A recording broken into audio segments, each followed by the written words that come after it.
Hi everyone, welcome to the Icehouse podcast. Today we have Darilyn Kane with us. She is the coaching and advisor lead at the Icehouse and has been on the Icehouse team, on the Icehouse staff for nearly 5 years. So I thought it was about time for us to sit down with Darilyn and to catch up about her role, what she does, and some of the benefits she's finding through what we do through our coaching at the Icehouse. So thanks, Darilyn, for joining us. That's great. Thank you for inviting me. I've listened to lots of the podcasts, so I'm excited to be on one now.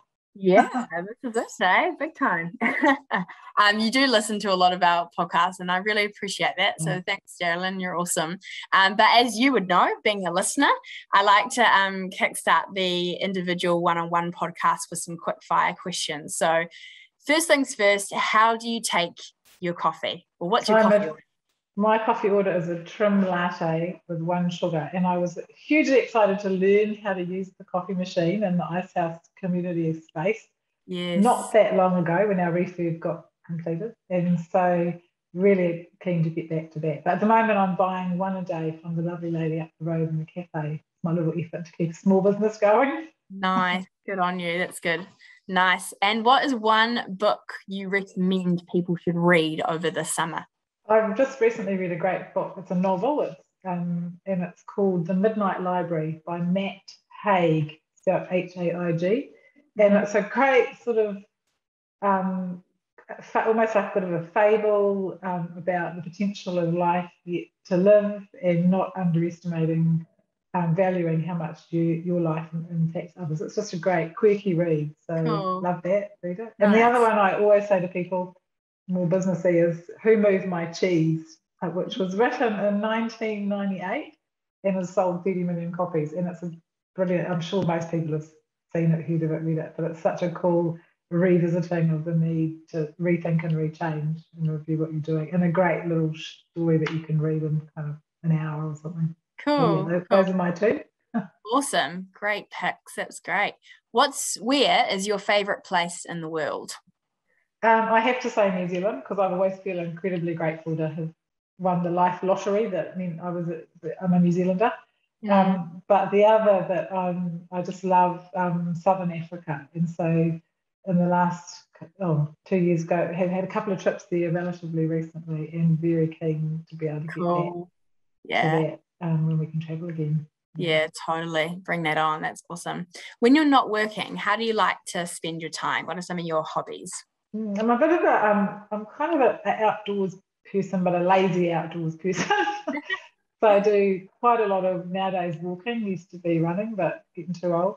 And with friends.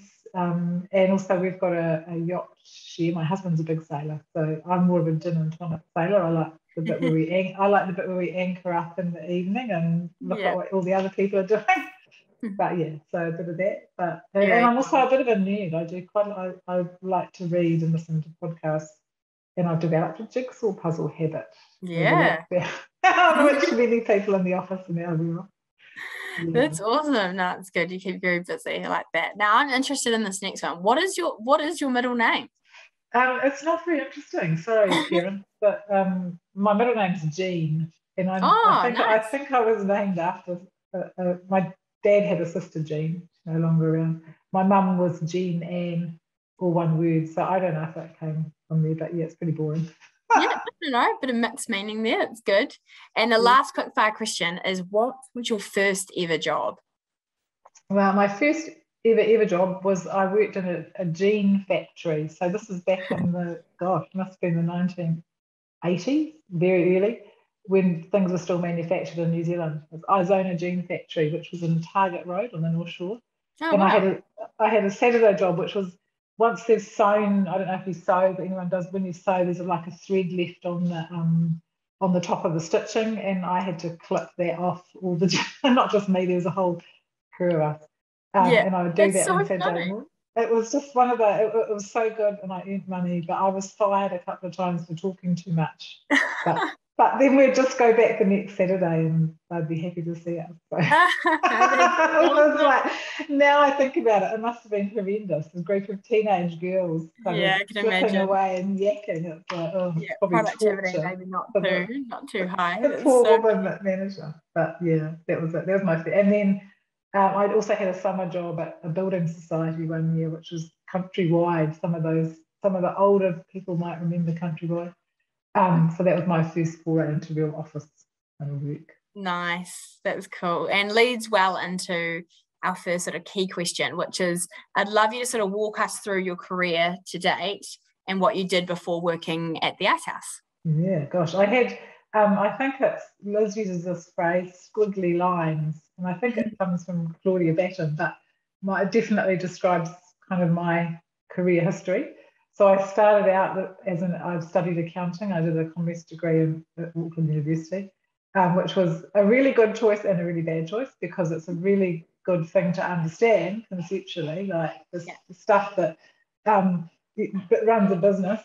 But I'm dyslexic with numbers, it turns out. So, so my ability and calculate.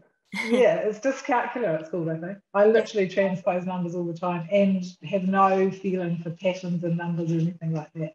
Yeah. So that was funny. I did that and did the usual overseas experience kind of thing after we lived in London for 11 years.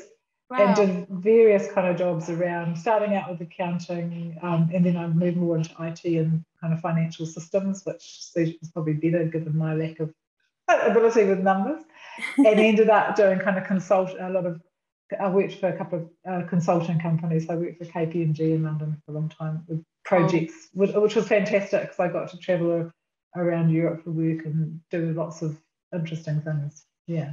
So then, awesome. What a cool experience. Yeah, it was interesting. Met some amazing people. Did just experience lots of interesting large scale things, I guess.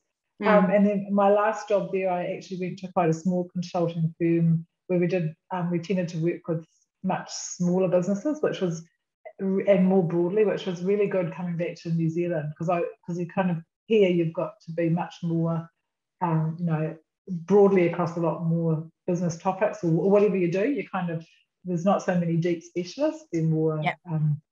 So I was just lucky that I happened to take a job. A friend recommended me to this smaller consulting firm, said I think you'd like it, and it was great my last couple of years.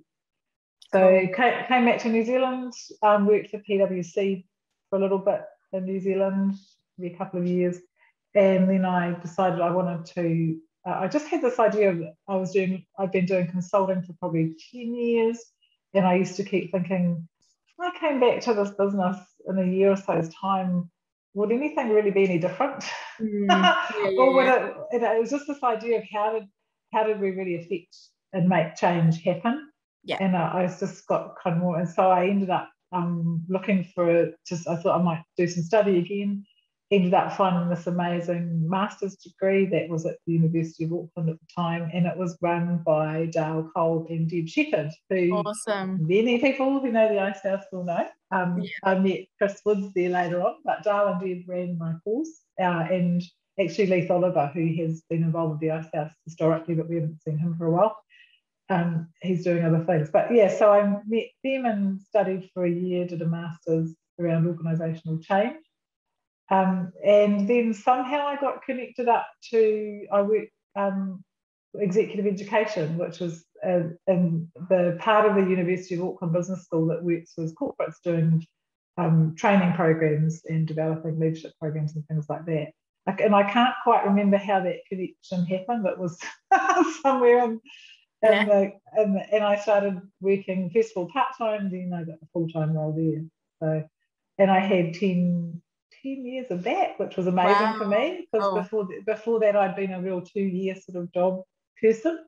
Yeah. But I think I just found that learning and development space, which was about such positive change and seeing people really kind of just work together as groups to build their ability, was great, and I just loved it. So I had accidentally found the right place that I really enjoyed. So I loved it. And then I was really happy there.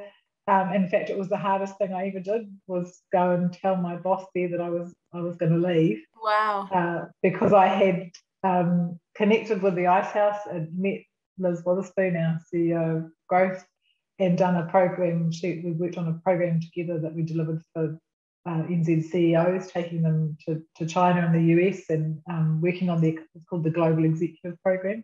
Cool.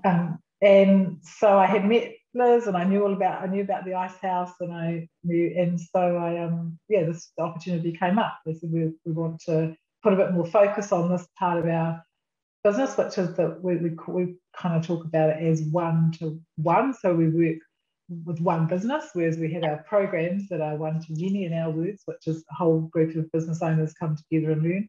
And then we have one-to-one to complement that. And so wanting to get more focus on that. So I came on board to do that. Awesome.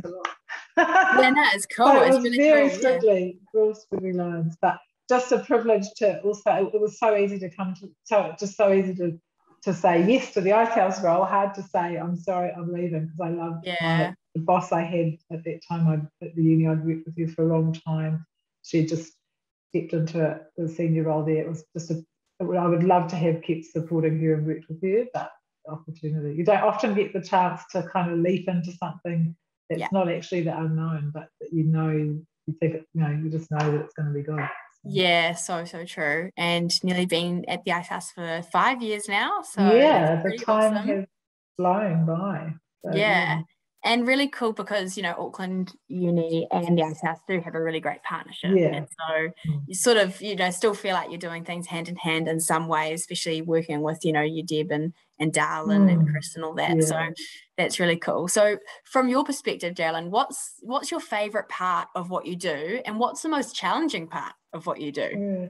Well, my favourite part is the people, and I know everyone always says that, but it's just the privilege to work with a whole group of people like our coaching and facilitation crew, as you know, Bryar, are just amazing. They're the experts, they're really good at what they do, but they're real people as well. Yeah, so true. And that's just an amazing combo. And having worked in this L&D development space for a long time, you often see people, they're sort of like, I call them divas, and they're really good at what they do. So, and that's great. So you kind of allow them that, but they're also, they're sometimes hard to work with, but just they lack, some of them lack a bit of humility, but our crew are just amazing. They just really have the empathy and understanding about what it's like to be a real live, running a business and taking all the responsibilities that you have to do that.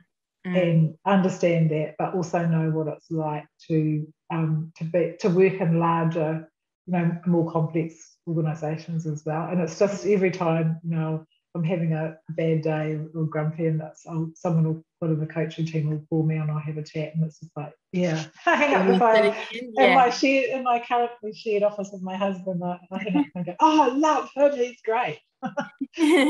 So cool. Pete's in the other corner of the office going, So that's awesome. I love that answer. It really is about the people, the people that we work with and the people we get to support at the Icehouse as well. I can totally relate to that answer. I think it's a goodie. This is a hard one though. What is the challenging part of what and I think that's the matching up, like getting the right match. So a lot of what we do in one-to-one is finding the right personal people to work. It's kind of, I think about it, it's hooking up the nodes of the network. So all our amazing business owners that have achieved amazing things and are looking to do other things, and how to connect them up with the right person that can help them. And just thinking about we can't do everything for everyone. We'd love to be able to, as we all know, it's like everyone's in our organisation, I think, is driven by the wanting to help and help business owners, but just there are some things that we've got to be focused on. Well, this is what we can do, this is what we're really good at, and we're going to focus here. But there's always going to be some things that therefore we can't do. And I've heard Liz say, I use this so many times, what you say no to is as important as what you say yes to. Totally. And it's just so true on so many different frames. And it's finding a way to maybe say no, but here's another option that you could look at. And I think that's the hard way. And I only have to do that sort of at a secondary level. I'm not like the team, our amazing customer growth partners who actually have to be speaking to a business owner, and sometimes it might be, well, actually we haven't quite got the right thing. And that's tough, I think, because we just want to help.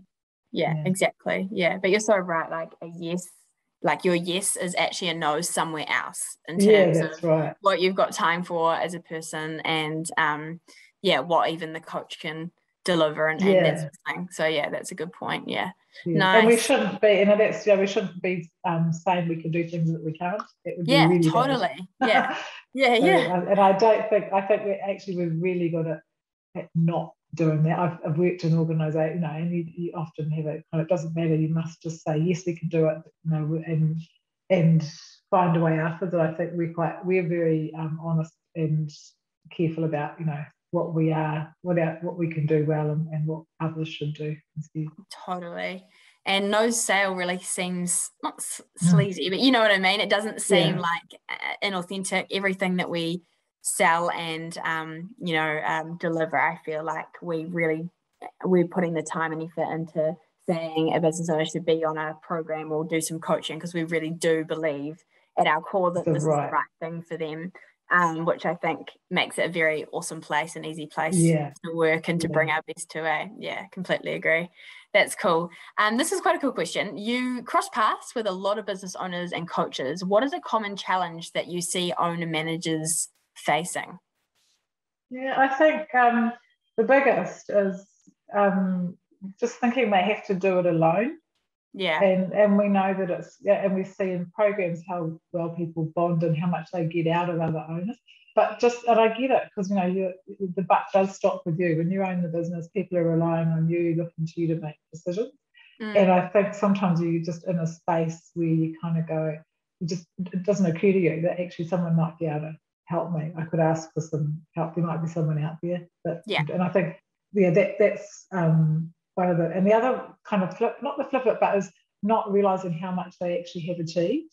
So that's slightly the imposter syndrome or something on progress, but just sometimes just going, actually you've done amazing things, you've done really well, and then that can open your mind to, well, what else could I do if I wanted to do, and there's just actually going, I've done some great stuff, what's next?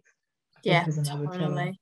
Yeah, I don't think enough of them just take stock of what they've achieved already and just sort of sit in that moment and go like, actually, I've done this, our team's done this. They're sort of, charging ahead, which is good. But it's always nice to sort of stop and go, actually, I have done good, and give yourself a bit of a pat on the back. So a bit of like confidence, like in larger corporates, you do it where you have the structure, performance review processes and things like that. Often I used to say to people, they'll go, I don't want to do this. It's like, this is a really good opportunity to look at what you've done and you've achieved. And think about it like that. It's not about, what are you doing right or wrong? It's look at what I've done in the last year. But you don't necessarily have, in some businesses, if you don't have that sort of process. And as an owner, you don't have anyone going, what's your performance thing? So I think, and you don't have someone at the top. You don't have someone. You are that person. And so you might have, you might have a co-director or something, but you just that sort of dynamic is often not there, and that's what helps you build the confidence that you can do the next thing. If you never kind of recognise what you've done well, then you're not going to be confident the next thing. Totally. Yeah, that's a really great answer. That's cool. So so coaching at the Icehouse, how does it all work from your perspective? So we operate a really bespoke kind of process. So we've got an amazing team, our customer growth partners, who Bryar, who are out there talking to business owners all the time, finding out what's happening for them, what their challenges are, what they want to do. And then if they hear of something that it sounds like one of our team coaches can help with, they'll get into a bit more conversation about that.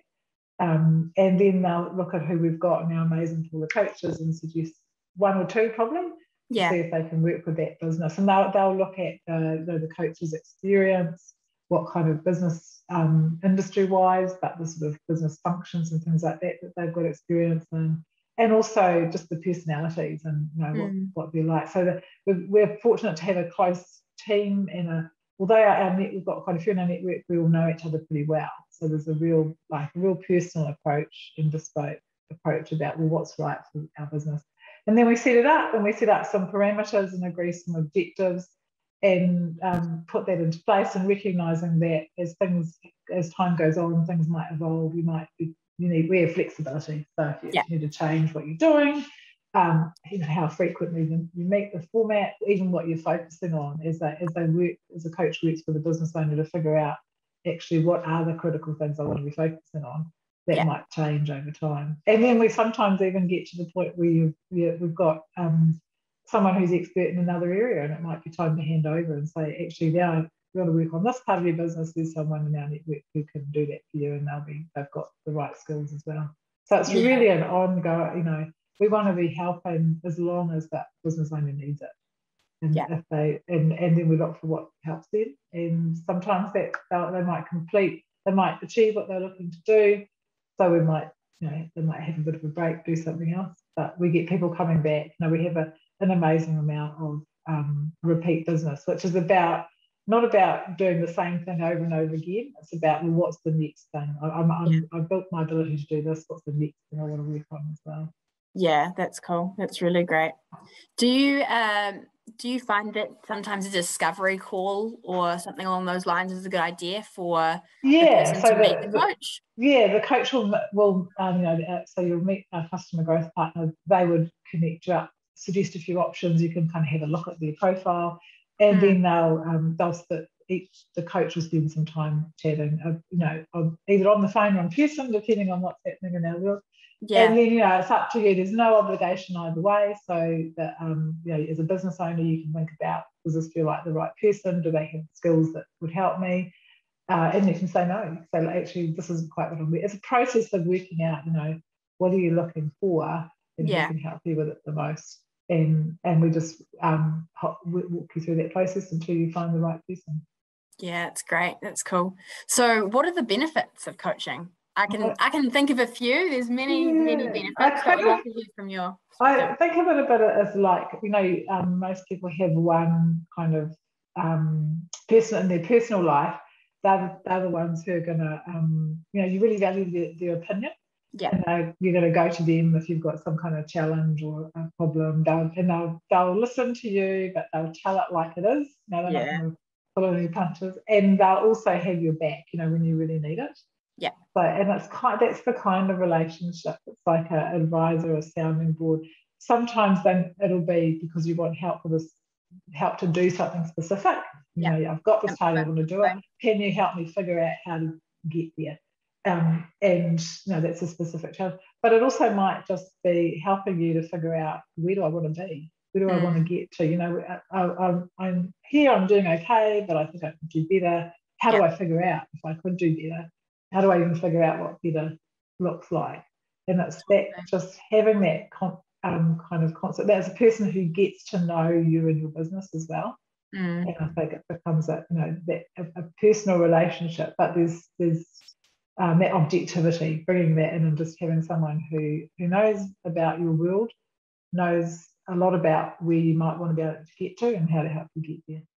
Yeah, totally. From some of the podcasts that I've done, especially those that maybe are potentially in family businesses, and they always mention, it's just so good to have a coach that's external to, to the family business, to the team, that I can just bounce ideas off, that it's a safe place. They, want the best for my business, but understand that, family dynamics in a business, team dynamics, it can be really lonely at the top sometimes in terms of people thinking you need to know everything.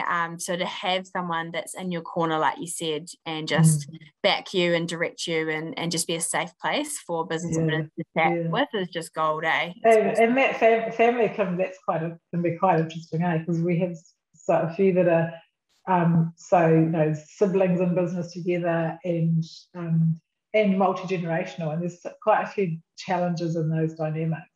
Definitely. Totally. And you often will have, in that scenario, you've kind of got advisors that you've brought along with you that have been part of the business. So you might have your accountant, your lawyer, but most business owners will have. But sometimes they're almost part of that kind of dynamic that can hold things back as well. Yeah. So that's when I think, you might have the accountant, the original dad's the original business owner, and yes, a son or daughter's trying to make a bit of change, and there's the person that's not really helping them with that. So just getting some new ideas and our team are all very used to working with family businesses. We're here, so But just Yeah, big time. part of that dynamic, but being able to step outside of it as well. Yeah. Yeah, totally. Yeah, no, so many benefits. It's really awesome. And at the Icehouse as well, we have coaches that specialize in different things. So you've got your sort of brand and marketing potential. You've got your succession planning maybe, or your growth plans, and people that have had great experience in their own businesses as well. So like you said, just they understand, they get what it's like to be a they do. And so everyone's got that. I kind of think of it as broad. Everyone's got a really good broad business acumen. Yes. And then they have a bit of, we've got different kind of depth on different areas, whether it's worked in specific industries or in areas like marketing or branding or things like that, or really good financial reporting. So it's the bits that you need to bring together as a business owner. And different businesses will, you'll look at it and go, actually, you really need probably want a bit more depth and help here, you find here. But and then move it around like that. Yeah. Totally. Yeah, completely.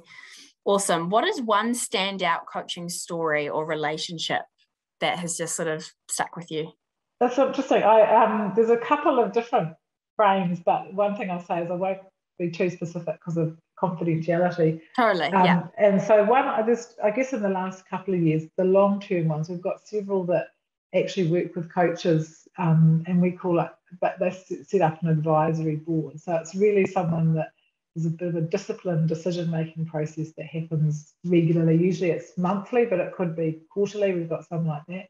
And they have an ongoing relationship. So they've worked with this business for 4 or 5 years now. So we've got 5 or 6 that do this, that just really rely on that coach to be in there to run that process for them and make sure that they're making really good decisions. And they're the ones where they'll do everything from helping them to acquire another business or do something like that as part of that. But also, we've had a couple who had to close down areas of their business in the last year or so. So it's just, to me, that's a long-term relationship where you really understand what's happening for the business. Yeah. And I think the other bit has been the short term, what we've been able to do with the COVID support. You can't really have this conversation without talking about COVID, sadly. But particularly last year when we had just this sudden shock of the whole world's really changed really quickly, and we were able to support over 150 businesses that way. And that was just awesome. And that was, with the help of government funding. But just to be able to see the help that people got really quickly, having someone come into their business, talk to them about what can I do, how can I survive, basically, and helping them to do that was amazing. So it's been an amazing couple of years or so to be part of this kind of activity. Yeah, totally. It has been really interesting, when everything first came out with COVID. No doubt business owners are going, will I survive this? And really needed that, especially, when it all happened. Was it last year? Yeah. It feels like it's been forever now. But definitely business owners are going, hey, I need some support and need some help to try to get out the other side of this. And so being able to partner with, people like organisations like Auckland Unlimited and government agencies to deliver that through our coaches has been incredible. Yeah, awesome. So going back to more of you as an individual, has there been a piece of advice you've received that really stuck out to you? Yeah, I love it. Having just talked a lot on this podcast, I shouldn't say this, but the one that's you've got 2 ears and 1 mouth and use them in proportion. I love, and I've heard it attributed to various different cultures and wise people, but I just think it's great. I have to admit, I've been told that by my parents a lot growing up as a kid. You've got 2 ears and 1 mouth. Listen more than you talk. And I think that's the thing, you hear it as a kid, but it's as valuable as an adult. Totally. Yeah, so true. Good reminder, actually. It's awesome. What excites you most about the changes in working and in business in the last 18 months? Quite a big question, but I was keen to get your thoughts on it. I think it's been a really tough time. The thing I've just are blown away by is the resilience of people's resilience, and Yeah. particularly business owners, because it's so much weight, if you like, the concern on your shoulders. You're certainly not going to be able to sit on the sofa and watch Netflix and survive. So that's been amazing, and the support and like we've seen it in our networks, the support that they've all given to each other, and just a whole kind of another level of that, which we see generally in normal times. So that's been amazing. I think the virtual interaction that having to do this has been incredible for accessibility to things. Yeah, it has. In our world, like accessibility to coaching, it's quite easy to do it one-on-one. It's not, I don't think the face-to-face will ever go away. That just in some ways makes us really value that and use it really well. So I think that in terms of accessibility to all sorts of things, that's been pretty amazing. And I think we've also just been able to demonstrate the value of the help of the kind of help that the Icehouse can provide. We've had not just from the one-on-one help, but we hear, I'm sure you constantly hear all the time, I hear it in the podcast about how much our alumni have valued the network and being able to connect. And we've even put into place that you look after the Icehouse Central, that virtual interaction tool. That's all been part of it. So there's been some amazing things that have come out of it. I think it's just and now we're in a way thrown back into it, the leveraging as much as we can what it is we have learned out of the last now 2 years. As we go forward is so important. Yeah, great thoughts. It's cool. So heading into the future, what excites you most about the future of coaching at the Icehouse? I think it's just being able to build on all of that. To build on the relationships that we've either made new relationships with business owners and people that we haven't met before, or the ones that we've been able to reconnect or just deepen and strengthen. Being able to do that. For us, a huge opportunity to be able to start to really listen. The 2 years we've got, I guess the virtual gives us even more eyes and ears, or I don't know what you call it, but the ability to just find out what's going on, and so that we can start to think about how we can help. I think there's real opportunity that's coming out for that. We're just starting to really get into it. Yeah, totally. Yeah, and there's lots of opportunity, regionally, being able to, we're currently having new coaches in different regional areas across New Zealand, which is exciting, but also being able to do conversations like these online sort of opens up that accessibility space as well. So there's so much opportunity. It's great. And everyone's just got so familiar. We've had to get familiar with it, and now we're seeing that it's really cool, because you can just have a half-hour catch up. You don't have to get in the car and go somewhere. You can just do this and carry on that connection. That's great. Yeah, totally agree. Yeah, it's exciting. Lots of cool things in the works, that's for sure. So I've loved hearing about coaching at the Icehouse, about the benefits and what our business owners really get from their conversations and relationships really with their one-to-one coaches, but also about you, Darilyn, and your experience and the highs and lows in the role that you're in. So I thought we'd finish on a bit of a fun note. What is an interesting fact about you that not many people know? This is going to be quite weird, sorry, but I just thought of it this morning as I was out for my walk. It happened to me. But I know that you're very musical, Bryar. I think you can sing. And there's only 4% of the population who are actually tone deaf, and I think I'm probably one of them. But that's not necessarily but I have this bizarre habit that song lyrics just pop into my head, as in, no, not ones I'm writing, but existing song lyrics. When I'm walking around, and they're often ones that I didn't even know that I remembered. So this morning I was walking around and I saw these 2 blackbirds on a telephone wire, and there's a song called Bird on the Wire by Beautiful South, but I don't even think it popped into my head. But this happens to me all the time. The other day I was walking with a friend, she was talking about making Christmas pudding and putting figs in it, and the song from when I was a kid about we want some figgy pudding just So this is a very So strange. your life's a musical. That's what you're trying to It's say. not. It's so strange because it's and then I have. But the thing is, then I have to go and Google because I don't know what it is where it's from. Yeah. It sticks with you, and you're like, I need to work this out. Yeah, so then it won't go away. So, and that the other side of that is I apologise if I'm talking to someone and suddenly I look like I'm zoning out. That's probably what's happened. I'm thinking, where did that come from? So there you go. I'll keep that in mind in my Keep that in conversations mind with in the you. office. I'll try add in some one-liners that directly come from songs. Yeah, Just to see see if I how do fast you can anything. pick it up. See if I pick it up. It's very strange. I wish I could remember other things. I can't, that's what it seems like such a waste of memory. I was like, I can't remember something useful. That's awesome. That's a good, interesting fact that not many people know. But thank you so much, Darilyn, for being on the podcast, for sharing, about your journey with the Icehouse and what you do. And hope everyone listening enjoyed the conversation and got something out of it. So yeah, Cool. Thank you.